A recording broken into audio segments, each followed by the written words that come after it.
अस्सलाम वालेकुम स्टूडेंट्स। जी स्टूडेंट्स, आज हम क्वेश्चन नंबर 10 स्टार्ट करेंगे। हमारी जो एक्सरसाइज चल रही थी 5.1, उसके 9 क्वेश्चन कंप्लीट हो गए थे। आज हम क्वेश्चन नंबर 10 से स्टार्ट करते हैं। तो देखिए स्टूडेंट्स, इसमें हमने क्या करना है कि नीचे जो देखें स्क्वायर लिखा हुआ है, इसको अभी ये टाइप चेंज हुई है। अभी हम इसे क्या करेंगे, x+1 को एज इट इज़ लिखेंगे बेटा। अभी इसमें हम क्या करेंगे, जो 2 से पिछली पावर 1 है उसको a के नीचे लिखेंगे और जो स्क्वायर वाली वैल्यू उसको b के नीचे लिखेंगे। तो ये टाइप यहाँ से चेंज हो रही है। क्वेश्चन नंबर 10 से इसको याद रखिएगा। x+1 हमने वैसे लिखा, तो इसकी जो 1 पावर है ना, 1 पावर उसके a के नीचे लिखेंगे और जो स्क्वायर है वो b के नीचे। अगर यहाँ पे क्यूब होता तो मैं क्या लिखता, a के नीचे x-1, b के नीचे x-1 का स्क्वायर और c के नीचे लिखता मैं x-1 का क्यूब। तो इस तरीके से ये टाइप आपने सॉल्व करनी है बेटा। अभी आप देखें x+1 एज इट इज लिख लें। अभी आपने क्या करना है, आपने देखें जो a ये वाली वैल्यू है ना, आपने ये मेन चीज़ को देखना है, मेन चीज़ को, मेन क्वेश्चन को। आपने x-1 इसमें से निकाल दें। तो x-1 जब मैं निकालूंगा 1 पावर, तो a के साथ क्या आएगा, 1 आएगी x-1। ठीक है, ये एलसीएम में मैं ले रहा हूं, लेकिन आपको एक सिंपल वे से बता रहा हूं कि आप ये जो ए का फैक्टर है इसमें से निकाल दें। तो x-1 को निकालेंगे, बाकी क्या बचेगा, एक x-1 बचेगा क्योंकि स्क्वायर है। और जब b आएगा तो उसी तरीके से अब जो आपको समझा रहा हूं, इस पूरे को इसमें से निकाल दें। तो जब इसको इसमें निकालेंगे b खाली आएगा। ठीक है, दोबारा बताता हूं बेटा। आपने क्या करना है, जो a का नीचे फैक्टर लिखा हुआ है इसको इसमें से निकाल देना, यानी x-1 की 1 पावर को निकालेंगे, एक 1 पावर बचेगी a के साथ। और जब b आएगा तो x-1 स्क्वायर पूरे को निकालेंगे। ये पूरे को निकाला तो आपके पास क्या बचा, कुछ भी नहीं, तो b खाली आएगा। ठीक है, अभी आपको क्या चाहिए, देखें आपको वैल्यू चाहिए इसमें b की वैल्यू आ सकती है, a की वैल्यू जो है ना वो आपको एलिमिनेट करनी पड़ेगी। x की जगह पे मैंने 1 पुट किया, देखिए यहाँ 1 पुट करूंगा तो क्या आएगा, 1 - 1 और b एज इट इज आ जाएगा। और यहाँ भी x की जगह पे 1 पुट कर दिया, 1 + 1 क्या आ गया, 2। और यहाँ पे देखें क्या आ गया, 1 में से 1 माइनस करेंगे, a 0 आ गया, b, तो b की वैल्यू डायरेक्टली 2 मिल गई आपको। ठीक है, अभी आपको a जो है वो पिछले क्वेश्चन की तरह नहीं मिलेगा पुट करने से, यहाँ पे कंपेयरिंग कोफिशिएंट की हेल्प लेनी पड़ेगी। एक मेथड है ये। आपने क्या करना है, सबसे पहले इक्वेशन नंबर 2 की ब्रैकेट सॉल्व करनी है। x+1, a को x से मल्टीप्लाई किया ax, a को 1 से मल्टीप्लाई किया a, और b एज इट इज आ गया। अब यहाँ पे आपने लिखा कंपेयरिंग कोफिशिएंट ऑफ x। क्योंकि हाईएस्ट पावर x की 1 नहीं है तो अपने x से स्टार्ट करना है, तो आपने कोफिशिएंट लिखने हैं। देखिए बेटा, x का कोफिशिएंट ये लिखा हुआ है, जो x के साथ लिखा होता है कोफिशिएंट होता है। यहाँ पे देखें x का कोफिशिएंट क्या लिखा हुआ है, 1x, तो x का कोफिशिएंट क्या आ गया, 1। यहाँ पे देखें एक x का कोफिशिएंट क्या आ गया, a, और कोई भी x नहीं है, तो देखें a की वैल्यू डायरेक्ट आपको मिल गई 1। तो आपके पास a भी आ गया, b भी आ गया। सिंपल आपने लिखना है putting the value of a and b in equation number 1। तो देखिए बेटा, 1 में मैंने कहा था ना, ये साइड नहीं लिखते, a की जगह पे a की वैल्यू लिखी 1 और नीचे उसका फैक्टर आ गया x-1। उसके बाद क्या आ गया, b, तो b की वैल्यू क्या आई है, 2, तो 2 डिवाइड बाय उसका फैक्टर आ गया। तो इस तरीके से क्वेश्चन नंबर 10 हो गया। देखिए बिल्कुल सिंपल था। क्वेश्चन नंबर 11 में आपको मजीद समझ आएगी, क्वेश्चन नंबर 10 की तरह ही है बिल्कुल। देखिए सेम वही क्वेश्चन है, थोड़ा सा चेंज है। अभी आपने क्या किया, सबसे पहले इन दोनों में से आपने x को कॉमन ले लिया, यहाँ पे क्या रह गया, x+1। अभी आप देखें इस वैल्यू को आप क्या लिख सकते हैं, अंदर ही अंदर मैंने इसे फैक्टराइज कर दिया, वही a² - b² का, यानी x+1 और x-1, इन दोनों को मल्टीप्लाई करेंगे यही आएगा। अब ये स्क्वायर मैंने दोनों को अलग अलग कर दिया, x+1 का स्क्वायर अलग कर दिया, x-1 का स्क्वायर अलग कर दिया। ठीक है बेटा, समझ आ गई। अभी आपने क्या किया कि आपने ये देखा कि ये x+1 का स्क्वायर और ऊपर भी x+1 है, ये इससे कैंसिल हुआ, ऊपर क्या रह गया, ऊपर सिर्फ खाली x रह गया बेटा, ये इससे कैंसिल हुआ, एक रह गया x+1 और x-1 का स्क्वायर आ गया। तो आपके पास फाइनल जो है ना क्वेश्चन ये बन गया। अब भी आप इसके ऊपर पार्शियल फ्रैक्शन यूज करेंगे। ठीक है बेटा, अभी आप साइड पे x लिखेंगे, a के नीचे क्या आएगा, x+1, और b के नीचे क्या आएगा, x-1 की पहली पावर, और c के नीचे x-1 की पावर का स्क्वायर, जैसे मैंने आपको ये बताया।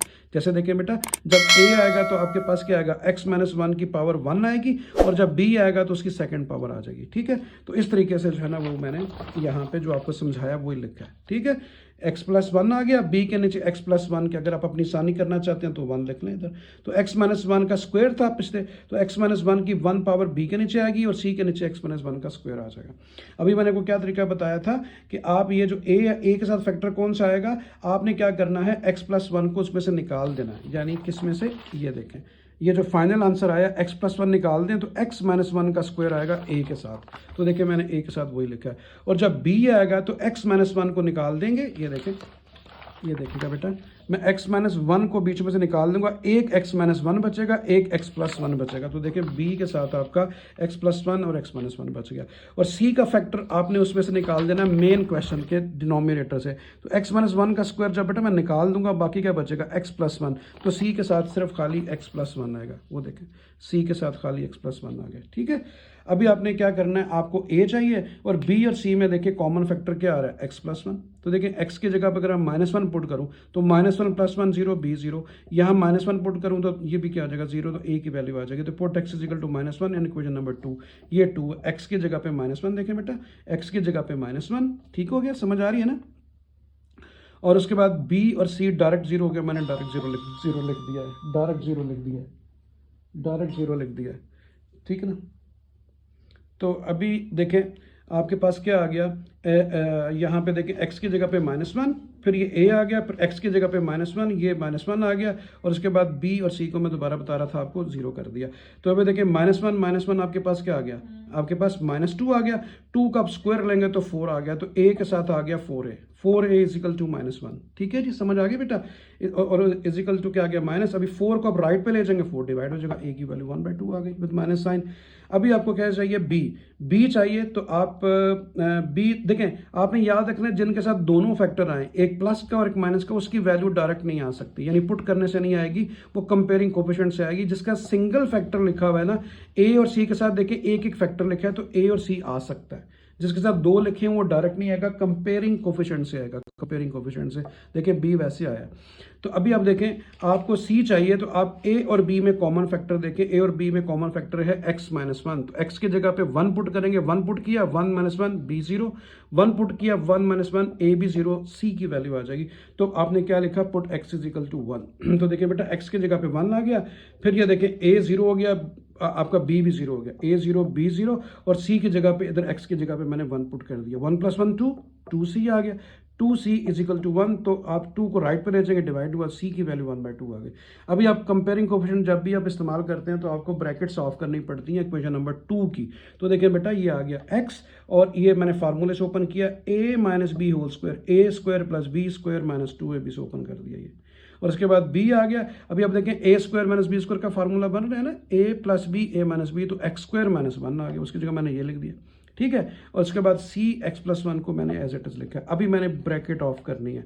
ठीक है, तो ब्रैकेट ऑफ की, तो a को अंदर मल्टीप्लाई करेंगे तो a एक्स स्क्वायर, a को 1 से मल्टीप्लाई किया तो a, और फिर a को जब माइनस 2a से मल्टीप्लाई किया तो माइनस 2ax। तो इसको मैंने पहले लिख दिया, इसको बाद में, बस b को इससे मल्टीप्लाई करें, b x square minus b, और इस तरह c x प्लस c आ गया। ठीक है, comparing coefficient of x square. तो आप हाईएस्ट पावर जो है x की, उससे आप कंपेयरिंग कोफिशिएंट लिखते हो x स्क्वायर का कोफिशिएंट देखें, लेफ्ट साइड पे x स्क्वायर है ही नहीं, जीरो। x स्क्वायर का कोफिशिएंट क्या है, a, तो मैंने a लिखा। x स्क्वायर का कोफिशिएंट क्या है, b। सिर्फ वो लिखने हैं, आपका कंसर्न उन वैल्यू से है जिनके साथ x स्क्वायर लिखा हुआ है। ठीक है, वो a थी और b थी, वो आ गई दोनों। ठीक है, अभी आप देखें आपके पास a की वैल्यू है, तो आप a की वैल्यू इसमें पुट कर दें। a की वैल्यू क्या आई है, -1/4, तो a की जगह -1/4 पुट किया, प्लस b, तो 1/4 को राइट पे ले जाएंगे, प्लस हो गया, तो b की वैल्यू भी आ गई। तो आपके पास a भी आ गया, b भी आ गया, c भी आ गया। Putting the value of a b c in equation number 1। तो a की जगह पे a की वैल्यू देखें बेटा, मैंने लिखी -1/4, नीचे उसका फैक्टर आ गया x प्लस वन। b की वैल्यू क्या आई है, 1/4, नीचे उसका फैक्टर आ गया x माइनस वन। फिर उसके बाद c की वैल्यू आई है 1/2, तो c की वैल्यू 1/2, नीचे उसका फैक्टर x माइनस वन का स्क्वायर। ठीक हो गया। तो इस तरह आपका ये वाला क्वेश्चन जो है वो कंप्लीट हुआ। अगले क्वेश्चन की तरफ चलते हैं, क्वेश्चन नंबर 12। देखिए अभी क्यूब आ गया, उसी तरह देखें बेटा, ऊपर वाली वैल्यू सेम लिखी, a के नीचे 1 पावर आएगी, b के नीचे इसका स्क्वायर आएगा, और c के नीचे क्यूब आएगा। अभी आप देखो, आपको अच्छी समझ आ रही है कि इसकी पहली पावर a के नीचे, सेकंड पावर b के नीचे, थर्ड पावर c के नीचे। अभी आपने ये वाला लिखा, अभी मैंने कहा था a के साथ क्या आएगा, ये जो मेन क्वेश्चन के नीचे जो आ रहा है इसमें से ये चीज़ निकाल दें, इसमें से x माइनस वन निकालूंगा तो x माइनस वन का स्क्वायर आएगा, वो a के साथ आएगा। और जब b आएगा तो b वाली ये चीज़ यहाँ से निकाल दें, स्क्वायर निकालेंगे तो x माइनस वन आएगा b के साथ। ये देखें, अभी अब देखें ये पूरा का पूरा कैंसिल हो गया, यानी निकल गया, तो c अकेला आ गया, c अकेला आएगा। अभी आप देखें, आप यहाँ पे लिखेंगे put x is equal to 1। ठीक है, x की 1 पुट करेंगे तो आपको देखें c मिल रहा है, क्यों, क्योंकि देखें a और b में कॉमन फैक्टर क्या आ रहा है, एक्स माइनस वन, मैंने एक्स की जगह 1 पुट किया, 1 माइनस वन ए ज़ीरो, 1 पुट किया, 1 माइनस वन बी भी ज़ीरो। इसमें ज़रूरी नहीं होता आप पहले ए करें बी करें सी, जो भी पहले कंपेयरिंग कोफिशिएंट से पहले पहले जितनी वैल्यू भी आ सकती है बेटा, आगे बड़ा क्वेश्चन आसान हो जाता है, तो आप पहले फाइंड कर लिया करें। तो देखें अब ये 1 पुट किया, इधर भी 1 पुट किया एक्स की जगह पे, तो ये क्या आ गया आपके पास 3 आ गया, और ये क्या आ गया 4 माइनस 5, ठीक हो गया। ए ज़ीरो बी भी ज़ीरो सी इंडिपेंडेंटली आ गया। तो ये देखें आपके पास क्या आ गया बेटा, किधर लिखा हुआ है जी 3, और ये क्या आपके पास आ गया 4, और ये क्या आ गया -5। देखें 3 + 4 और -5, तो आप ये देखें 4 और 3 कितने हो गए 7, 7 में से आप 5 निकालेंगे तो आपके पास 2 आ गया, तो सी की वैल्यू 2 आ गई, ठीक है। अभी आप कंपेयरिंग कोफिशिएंट से पहले कोई वैल्यू फाइंड नहीं कर सकते, तो दैट्स वाई आपको ब्रैकेट ऑफ करनी पड़ेगी इक्वेशन नंबर 2 की। तो 3x² + 4x - 5, ये देखें लिखा। अभी आप देखें इसको मैंने a - b होल स्क्वायर से ओपन किया, a² + b² - 2ab, ये देखें ठीक हो गया। अभी उसके बाद b को x से मल्टीप्लाई किया, b को 1 से, bx - b, ये आ गया, और c मैंने एज इट इज लिख दिया बेटा। अभी a को अंदर मल्टीप्लाई कर दें, ax², और ये क्या आ गया 2ax, और a 1 a, और बाकी ये सेम कॉपी कर दिया। अभी आप क्या लिखेंगे, comparing coefficient of x² and x, पहले x² करते हैं। x² का कोफिशिएंट यहाँ पे क्या है 3, यहाँ पे क्या है बेटा a, और कोई भी नहीं है, तो a की वैल्यू देखें डायरेक्टली 3 मिल गई आपको, ठीक है। अभी आपने क्या करना है, कंपेयरिंग कोफिशिएंट ऑफ पहले x² लिया था, अभी x, अभी आपका कंसर्न x वाली वैल्यू के साथ है, तो लेफ्ट में देखिए x का कोफिशिएंट क्या आ रहा है 4, इन दोनों से कंसर्न नहीं है आपको, इसको देखना भी नहीं है, हमने सिर्फ x को चेक करना है, नॉट x², x का 4 आ गया, और ढूंढते हैं जी, ये देखें x का कोफिशिएंट क्या है -2 है, x का कोफिशिएंट क्या है b, और किसी के साथ x नहीं है। तो अभी आप देखें आपके पास a की वैल्यू है 3, अब यहाँ पे a की वैल्यू 3 लगाएंगे तो आपको b भी मिल जाएगा, तो 4 - 2, a की वैल्यू 3, तो -2 × 3 + b, वो देखें मैंने वही लिखा है, ठीक है जी। अभी 3 × 6 माइनस का आ गया 6 को आप क्या करेंगे राइट पे लेके जाएंगे, प्लस हो जाएगा, 6 और 4 कितना हो गया 10, तो b की वैल्यू 10 आ गई। तो आपके पास देखें बेटा a भी आ गया, b भी आ गया, c भी आ गया। Putting the value of a b c in equation number 1, ये लाइन लिख लिया करें, मैंने लिखता हूँ लेकिन आप लिख लिया करें। अभी आपको मैंने कहा था ना आंसर में ये चीज़ नहीं लिखते, a की वैल्यू क्या आई है आपके पास 3, तो a की जगह 3 आ गया, नीचे उसका फैक्टर आ गया बेटा। b की वैल्यू क्या आई है 10, तो ये 10 आ गया, नीचे उसका फैक्टर आ गया x - 1 का स्क्वायर। उसके बाद क्या लिखा हुआ है c, तो c की वैल्यू 2 आई है, c की जगह क्या आ गया 2, नीचे उसका फैक्टर आ गया। तो इस तरह क्वेश्चन नंबर 12 है वो भी आपका कंप्लीट हुआ। आगे चलते हैं बेटा, तो ये देखें बेटा आपके पास आ गया जी क्वेश्चन नंबर 13 बिल्कुल क्वेश्चन नंबर 12 की तरह। देखें अभी आप देखें x इंडिपेंडेंट लिखा हुआ है, तो ये a के नीचे आएगा, और उसके बाद b के नीचे क्या आएगा x + 1 की फर्स्ट पावर, फिर c के नीचे क्या आएगा x + 1 का स्क्वायर, फिर d के नीचे क्या आएगा x + 1 की पावर 3, पहले 1 फिर 2 फिर 3, ये इस तरह फैक्टर यूज होगा पार्शियल फ्रैक्शन में, और ये x इंडिपेंडेंट है, ये a के नीचे रहेगा। अभी आप देखें आप जब a लिखेंगे, मैंने कहा था ना a का जो फैक्टर है वो इसमें से निकाल दिया, बाकी क्या रह गया x + 1 का क्यूब, तो एक के साथ वो आ गया। और जब आप b लिखेंगे बेटा तो x + 1 इसमें से निकाल दें, एक x आएगा ये मैंने लिखा, और एक x + 1 का स्क्वायर आएगा। और जब आप क्या लिखेंगे c लिखेंगे, तो c का x + 1 का स्क्वायर निकाल दें, तो x + 1 बचेगा, और x बचेगा, तो देखें c के साथ वही है। और जब d आएगा तो x + 1 का क्यूब निकाल दें इसमें से, बाकी x बच गया, तो c के साथ d के साथ आपका x आ गया। ठीक है जी, समझ आ गई।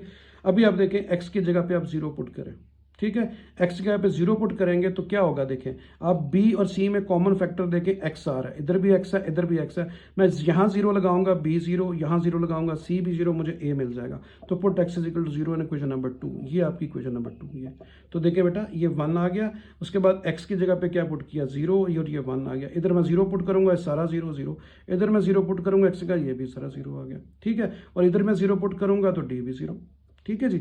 अभी आप देखिए बेटा ये आ गया 1, और उसके बाद आप क्या करेंगे 1 का क्यूब 1 नहीं होता है, तो 1 a तो a की वैल्यू 1 आ गई।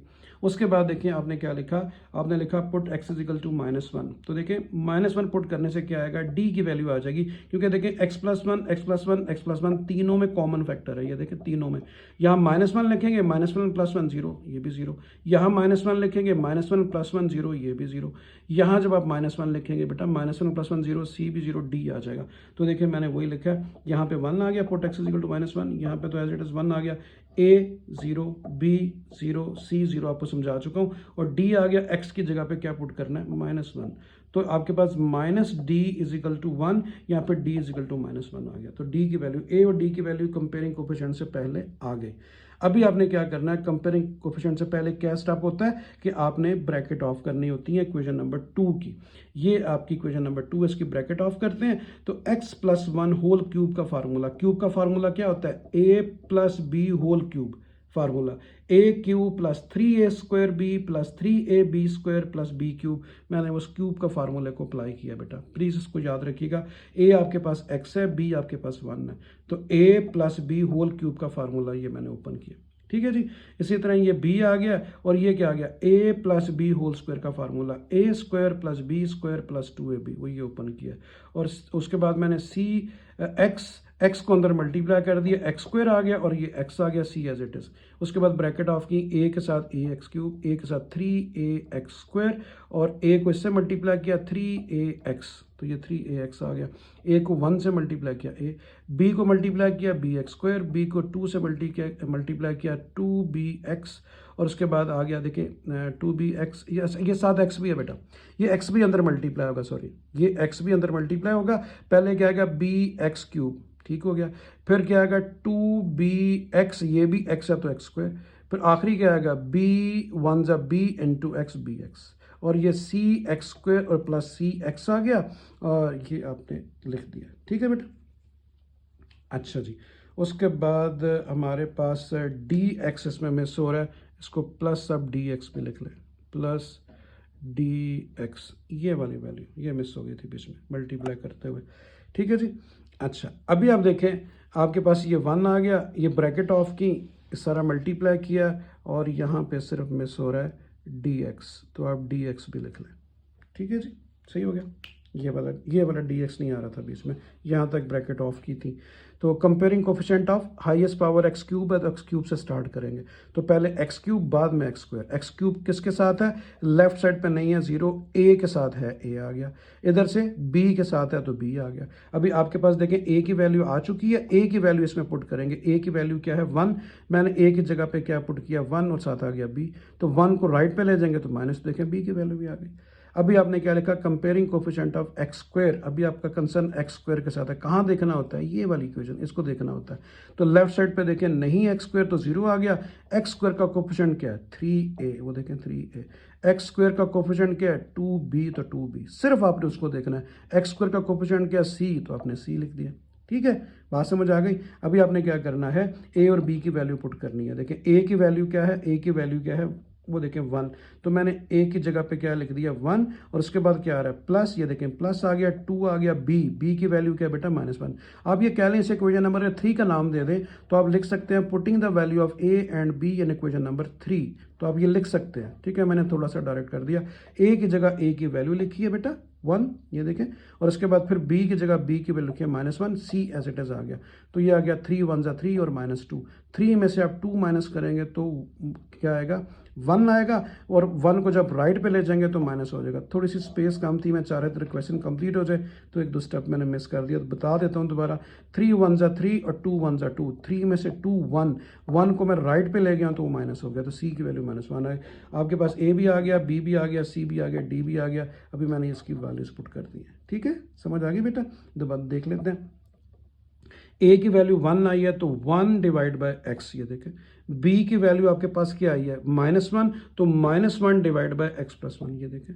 c की वैल्यू क्या आई है आपके पास, -1, तो इसकी जगह पे क्या आ गया, ये देखें -1, और नीचे उसका फैक्टर। फिर क्या है d, तो d की वैल्यू -1, तो देखिए बेटा -1 नीचे उसका फैक्टर। तो इस तरीके से ये आपका क्वेश्चन 13 कंप्लीट हो गया। बस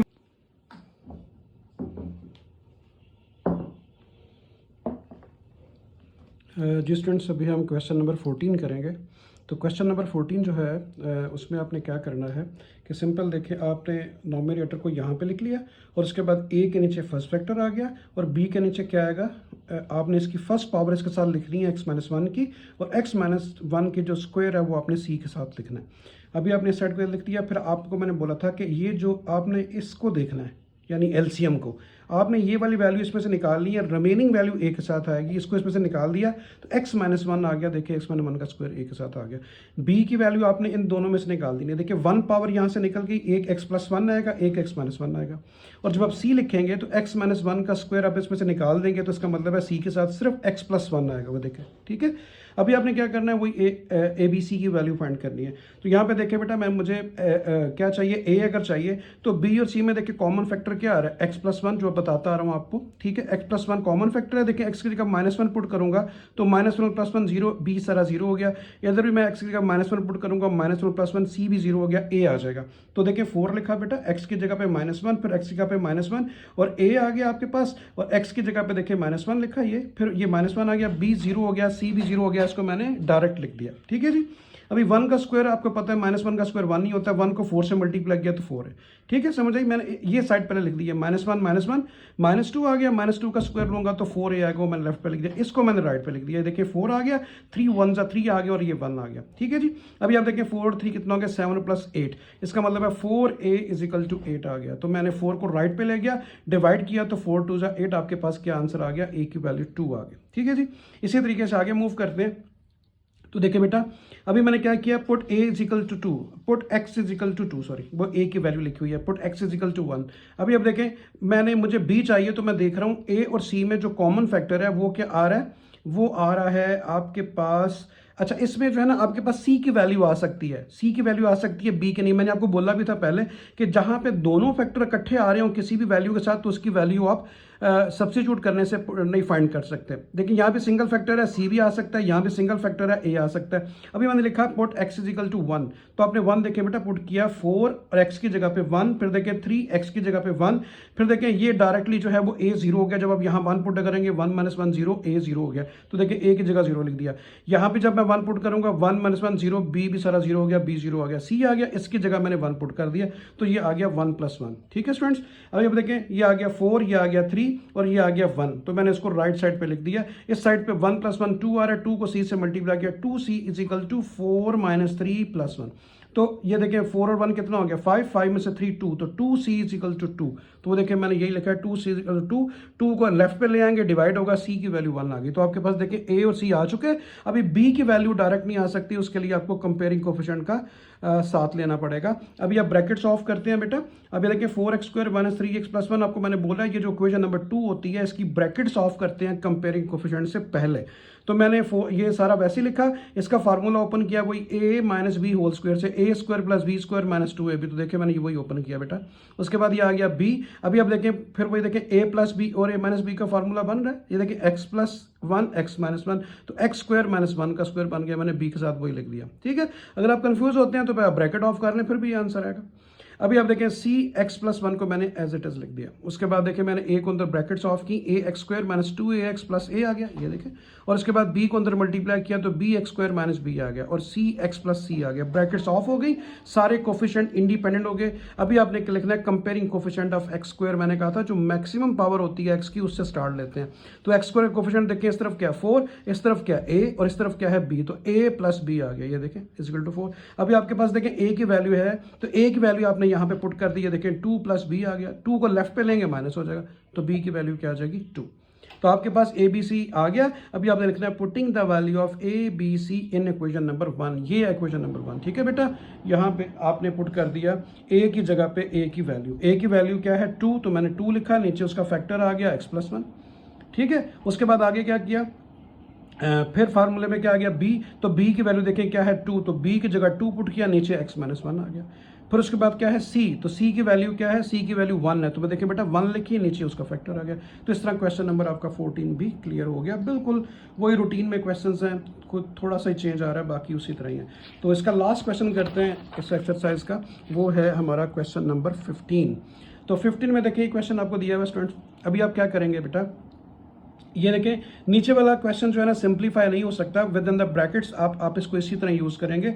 लेफ्ट वाली साइड मैंने यहाँ पे लिखी, ये जो होती है देखें 12x स्क्वायर माइनस 48 को लेफ्ट पे लिखेंगे, a के नीचे फैक्टर क्या लिखेंगे x माइनस 2 की फर्स्ट पावर, फिर b के नीचे x माइनस 2 का स्क्वायर, इन दोनों का प्रोसेस कंप्लीट हो गया। इस पे आ जाए। अभी अब x प्लस 2 की 1 पावर लिखेंगे c के नीचे, वो देखिए 1 पावर, और d के नीचे क्या लिखेंगे, स्क्वायर वाली वैल्यू। तो इस तरीके से आपने इसको जो है सॉल्व कर लिया। अभी आप देखें, आप जब मैंने आपको बोला था कि इसको आप एलसीएम से कंपैरिजन करेंगे कि a के साथ कौन से फैक्टर आएंगे, तो आप क्या करें, सिंपल इसको इसमें से निकाल दिया करें। देखिए x माइनस 2 की पावर 1 को मैंने यहाँ से निकाला, एक x माइनस 2 आएगा और एक x प्लस 2 का स्क्वायर आ जाएगा। और जब b आएगा तो क्या होगा, x माइनस 2 का स्क्वायर आप निकाल दें, ये देखें निकाल दें, तो b के साथ क्या आएगा, x प्लस 2 का स्क्वायर। तो देखें x प्लस 2 का स्क्वायर, ठीक है, इसमें समझ आ रही है ना। फिर उसके बाद देखें, जब c आएगा तो आपने x प्लस 2 की 1 पावर, x प्लस 2 की 1 पावर निकाल देंगे, x प्लस 2 1 रह जाएगा, ये देखें, और 1 क्या आएगा, x माइनस 2 की पावर स्क्वायर, ठीक है जी। उसके बाद जब आपके पास आएगा d, तो आपने क्या करना है बेटा, x प्लस 2 का स्क्वायर बीच में से निकालना है। इसको देखा करें इसको बस, ठीक है, x प्लस 2 को निकाल दिया, बाकी क्या रह गया, x माइनस 2 का स्क्वायर, तो d के साथ x माइनस 2 का स्क्वायर आएगा, ठीक है, समझ आ गई। मतलब आपने जो भी फाइंड करना है, सपोज मैं c फाइंड करने जा रहा हूं, तो c का ये वाली वैल्यू होती है, इस वाले एलसीएम से निकाल दें, रिमेनिंग वैल्यू c के साथ लिखी जाएंगी। तो अभी आप देखें, मुझे अगर मैं फाइंड आउट करना चाह रहा हूँ, देखें मैंने आपको क्या बोला था कि जिसके साथ 2 फैक्टर लिखे हों उसकी वैल्यू डायरेक्ट नहीं आ सकती, मतलब इसके साथ 2 फैक्टर लिखे हैं, a नहीं आ सकता। अच्छा, उसके बाद देखें, c के साथ 2 फैक्टर लिखे हुए, c भी नहीं आ सकता, और इसी तरह जो है ना वो बाकी d, और आपके पास क्या है, b। देखिए b के साथ एक ही फैक्टर है, d के साथ एक ही फैक्टर है, तो b और d की वैल्यू आ सकती है, ठीक है स्टूडेंट्स। ये मैं आपको एक हिंट बता रहा हूँ, इसको आप याद रखिएगा कि डबल फैक्टर वाली वैल्यूज हैं वो डायरेक्ट नहीं आ सकती, वो आफ्टर किससे आएंगी, कंपेयरिंग कोफिशिएंट से। डायरेक्ट वैल्यू आ सकती है सिंगल, जिसके साथ है, इसके साथ सिंगल है, डी के साथ भी सिंगल है, तो बी और डी आ सकता है। देखिए आपको आंसर में नजर आ रहा होगा कि मैंने बी और डी को फाइंड आउट कर लिया हुआ है। तो अभी आप देखें, आप बी को फोकस करते हैं, तो बी को फाइंड करने के लिए आपको ए सी डी में कॉमन फैक्टर को जो है वो ढूंढना है। तो देखिए बेटा, ए ये है और सी ये है और डी ये है। देखिए ए में और सी में और डी में देखिए एक्स माइनस 2 इसमें भी है, x माइनस 2 इसमें भी है, x माइनस 2 इसमें भी है। तो देखिए तीनों में फैक्टर क्या है, x माइनस 2। तो अगर मैं x की जगह पे यहाँ पे 2 रखूंगा तो 2 माइनस 2 क्या आएगा, 0 बेटा। तो ये सारा का सारा 0 हो जाएगा। यहाँ भी देखिए, अगर मैं 2 रखता हूँ तो 2 माइनस 2 0, c भी 0। तो आपके पास जबकि d और आपके पास क्या आएगा, a आएगा। जब यहाँ भी मैं 2 रखूंगा d भी 0 हो जाएगा। तो देखें मैंने वही लिखा है, x की जगह पे क्या पुट किया, 2। तो देखें बेटा, x की जगह पे 2 पुट किया, स्क्वायर आ गया, साथ 48। अभी मैंने a लिखा, x की जगह पे क्या पुट किया, ये देखें 2, और साथ क्या आ गया, प्लस 2। सॉरी, ये तो 0 हो गया ना, सॉरी a 0 हो गया, यहाँ पुट करना है। देखिए ये आ गया b, x की जगह पे 2 प्लस 2, और ऊपर स्क्वायर, देखिए c भी 0 हो गया, d भी 0 हो गया, क्योंकि जब मैं यहाँ 2 लिखूंगा 2 माइनस 2 0, और यहाँ भी 2 लिखूंगा 2 माइनस 2 0, d भी 0 हो जाएगा। तो ये d भी मैंने 0 लिख दिया। अभी आप देखें 2 प्लस 2 कितना आ गया, 4, 4 का स्क्वायर आ गया 16, 16b आ गया। ये देखिए मैंने क्या लिखा है आपके पास, 16b, और इस तरफ 2 2 4, 4 को 12 से मल्टीप्लाई करेंगे 48, और ये भी 48 आ गया। तो अभी आप देखें आपके पास आ गया 16b, 16b is equal to 0, क्योंकि 48 से 48 माइनस करेंगे तो 0। तो 16 को राइट पे लेके जाएंगे, 0 से डिवाइड होगा तो वो भी 0 हो जाएगा। आपके पास b की वैल्यू 0 आ जाएगी। अभी मैं आपको बता रहा था सिंगल फैक्टर d के साथ है, d की वैल्यू भी आ सकती है, ठीक है बच्चों। अभी आप क्या करेंगे, आपने d अगर आपने फाइंड आउट करना है तो a b c में कॉमन फैक्टर को फाइंड आउट करें। तो देखिए कॉमन फैक्टर आ रहा है x प्लस 2, देखें x प्लस 2 इसमें भी है, x प्लस 2 इसमें भी है, x प्लस 2 इसमें भी है। तो अभी अब मैं x के लिए क्या पुट करूंगा, -2। देखिए -2 पुट करूंगा, -2 प्लस 2 a 0। यहाँ मैं पुट करूंगा -2, तो -2 प्लस 2 b भी 0। यहाँ मैं पुट करूंगा -2, यहाँ पे -2 तो प्लस 2 0, c भी 0, जबकि d आपका 0 नहीं होगा। तो वही मैंने किया, देखिए 12 आ गया, x की जगह पे मैंने -2 पुट किया, ठीक है बेटा। 48 सेम आ गया, फिर a पूरे को 0 लिख दिया डायरेक्ट, b को भी 0 और c को भी 0, a b c 0, मैं d पे पहुंच गया। देखिए बेटा, x की जगह पे -2, -4 का स्क्वायर लेंगे तो प्लस का 16 आएगा, और साथ आ जाएगा d, ये देखें, ठीक है। 2 2 4, 4 को 12 से मल्टीप्लाई किया 48, बिल्कुल b की तरह ही तकरीबन वैल्यूज आ रही हैं। तो 48 से 48 आप माइनस करेंगे 0, तो 16d is equal to 0, 16 right पे जाएगा, 0 से डिवाइड होगा, तो d की वैल्यू भी 0 आ गई, यानी b भी 0 आ गया, d भी 0 आ गया। स्टूडेंट्स, अगर before taking the comparing coefficient अगर आपके पास जितनी नंबर ऑफ वैल्यूज आपके पास आ जाएंगी उतना ही क्वेश्चन आगे आसान हो जाएगा। दैट्स वाई मैंने b और d को क्या किया है कि कंपेयरिंग कोफिशिएंट से पहले फाइंड आउट किया। अभी हम कंपेयरिंग कोफिशिएंट की तरफ जाएंगे। स्टूडेंट याद रखो बेटा, बिल्कुल नहीं भूलना, कंपेयरिंग कोफिशिएंट जब भी आप फाइंड आउट करने जा रहे होते हो तो आपने क्या करना होता है, ये जो आपकी इक्वेशन नंबर 2 होती है इसकी ब्रैकेट्स ऑफ करनी होती है, इसकी ब्रैकेट्स ऑफ करनी होती है। क्यों? ताकि क्योंकि आप क्या करने जा रहे हैं, कंपेयरिंग कोफिशिएंट। तो जब आप कोफिशिएंट्स को फाइंड आउट करते हो तो तमाम वैल्यूज इंडिपेंडेंट होनी चाहिए, ब्रैकेट्स नहीं होने चाहिए। जब ब्रैकेट्स होंगे हमें पता नहीं चलेगा एक्स स्क्वायर कौन सा आ रहा है, एक्स 3 कौन सा आ रहा है, एक्स 4 कौन सा आ रहा है। दैट्स वाई हम इक्वेशन नंबर 2 की ब्रैकेट्स ऑफ करेंगे, सारे के सारे कोफिशिएंट जो है वो इंडिपेंडेंट हो जाएंगे और हमें फाइंड आउट करने में आसानी होगी। तो मैं वही काम करने लगा हूं, सबसे पहले इस ब्रैकेट्स को बेटा ऑफ करने लगा। तो अगले पेज पे आप देखिएगा, ये देखें मैंने ब्रैकेट्स ऑफ कर दी सारी। ये प्रोसेस तो आपको समझ आ रहा होगा, कोई मुश्किल नहीं, जस्ट ब्रैकेट्स ऑफ किए मैंने यहाँ तक। फिर वही ब्रैकेट्स ऑफ हैं, ठीक है बेटा। फिर मैंने x को इन तीनों से मल्टीप्लाई किया, 2 को इन दोनों से मल्टीप्लाई किया, ये आ गया। फिर b को मैंने एज इट इज लिखा है, c को मैंने एज इट इज लिखा है, और उसके बाद देखिए बेटा d आ गया, ये इसको भी एज इट इज लिखा है। फिर मैंने ब्रैकेट्स ऑफ किए हैं, a को अंदर मल्टीप्लाई किया सब के साथ, तो देखें बेटा ये आ गया। बिल्कुल पहले मैंने क्या किया बेटा, पहले इसको मैंने एज इट इज लिखा है, सिर्फ सिंपल मैंने क्या किया, स्क्वायर वाली यानी सिमिलर वैल्यूज इकट्ठी कर ली है। ये आ गया x3, ये आ गया आपके पास 2x2, और ये 4 में से 2 माइनस करेंगे 2x2, 4 और 8 है तो 8 में से 4 माइनस करेंगे तो 4x, और ये माइनस का 8 आ गया। b देख लें, b को मैंने एज इट इज लिखा है x2 + 4x + 4 as it is. फिर उसके बाद c की तरफ मूव करता हूं तो x³ आ गया बेटा, और देखें 4x² में से 2x² माइनस करेंगे तो माइनस का 2x², 8x के 4x माइनस करेंगे तो -4x, और प्लस का 8। d को मैंने एज इट इज लिख दिया जस्ट लाइक b, ठीक है। अभी अब ब्रैकेट्स ऑफ करेंगे, maximum number of brackets of हो चुकी हैं। अभी a को अंदर मल्टीप्लाई करेंगे, a इन सब के साथ आएगा, ये देखें सब के साथ ही आ गया यहाँ तक। फिर b को अंदर मल्टीप्लाई करेंगे, ये देखें b भी सब के साथ आ गया। फिर c को अंदर मल्टीप्लाई करेंगे सब के साथ बेटा c आ गया, सेम एज d को अंदर इन तीनों से मल्टीप्लाई करेंगे तो यहाँ पे हमारे पास आके सारे के सारे कोफिशिएंट्स इंडिपेंडेंट हो गए। अभी देखें x³ अलग नजर आ रहा है, x² अलग नजर आ रहा है, और x अलग नजर आ रहा है, और जो फ्री ऑफ x है वो वैल्यूज अलग नजर आ रही है। फ्री ऑफ x मीन जिनके साथ x नहीं लिखा हुआ, जैसे देखें ये 4b लिखा हुआ है, 4d लिखा हुआ है, 8c लिखा हुआ है, ये सारी फ्री ऑफ x हैं, ठीक है जी। क्या अभी हम चलेंगे अपने कंपेयरिंग कोफिशिएंट की तरफ। तो देखें बेटा मैंने क्या लिखा, कंपेयरिंग कोफिशिएंट ऑफ, आपने मैक्सिमम x की वैल्यू की पावर से स्टार्ट करना है। मैक्सिमम पूरे के पूरे क्वेश्चन के अंदर 3 है, तो मैंने x³ से स्टार्ट किया। लेफ्ट पे देखें x³ कोई भी नहीं है, तो मैंने क्या लिख दिया 0, ठीक है, समझ आ गई। राइट पे चलता हूं तो मुझे x³ का एक कोफिशिएंट मिला, मैंने लिख दिया। आगे मूव में आपका कंसर्न सिर्फ और सिर्फ x³ के साथ है, बाकी वैल्यूज आप देखनी भी नहीं है। ये देखिए मैं चलता जा रहा हूँ, ये फिर मुझे x³ नजर आ गया। फिर आ गया c, तो देखें बेटा मैंने c लिख दिया, और देखें x³ का कोफिशिएंट कोई भी नहीं है, ठीक है, क्लियर। अभी देखें मेरे पास इक्वेशन आ गई a + c = 0। मुझे a मालूम है, मैं क्या करूंगा, यहाँ पे a की वैल्यू को सब्स्टिट्यूट कर दूंगा, दिखाता हूँ आपको।